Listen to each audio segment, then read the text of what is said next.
December 14 శనివారం నందు అదే రోజు బ్రహ్మ విష్ణు మహేశ్వర స్వరూపమైన దత్త భగవానుడు భూమిపైన జన్మించిన రోజు కావున అదే రోజు దత్తాత్రేయ స్వాముల వారిని దర్శించిన, దత్త నామాన్ని స్మరించిన, దత్త సేవ చేసిన సకల కష్టాలు తొలగిపోతాయి, దూరమవుతాయి. మన సమస్యలన్నీ తొలగిపోతాయి. ముఖ్యంగా చెప్పాలంటే దత్త భగవానుడు నడియాడిన ప్రాంతం ఈ కంబదూరు. దత్త భగవానుడు ఈ కలియుగంలో ఎందరెందరికో దర్శనమిచ్చిన ప్రాంతం ఈ కంబదూరు. దత్త భగవానుడు అనుగ్రహాన్ని ఎంతోమంది పొందిన ప్రాంతం ఈ కంబదూరు.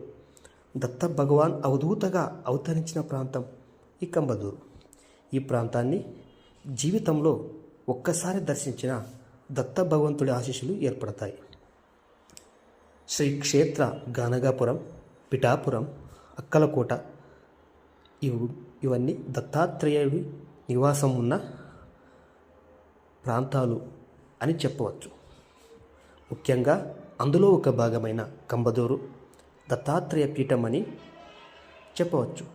అత్యంత శక్తివంతమైన పీఠం అని కూడా చెప్పవచ్చు. శ్రీ శ్రీ శ్రీ దత్త అవధూత మహారాజ్ స్వాముల వారు దత్తావతారం అని ఇక్కడున్న భక్తాదులందరూ చెబుతూ ఉంటారు. స్వామివారిని దర్శించిన, స్వామివారి సేవ చేసిన మన జన్మ ధన్యం.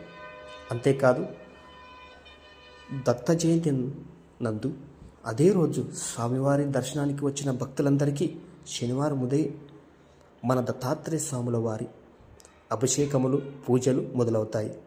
సాయంకాలం యజ్ఞహోమంలో లక్ష్మీ కుబేర హోమం, దత్త హోమం, గణపతి హోమం విశేషమైన పూజలు జరపబడును.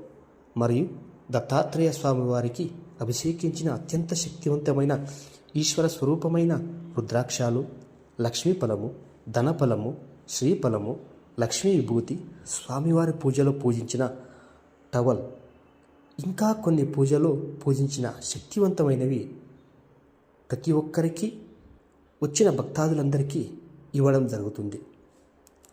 ఇవి తీసుకొని వెళ్ళి వాళ్ళ ఇంట్లో, భక్తాదుల ఇంట్లో పెట్టుకున్నచో అంతా మంచి జరుగుతుంది. మాటామంత ప్రయోగాలు ఏమున్నా, నరదృష్టి ఏమున్నా అన్నీ దూరం అవుతాయి.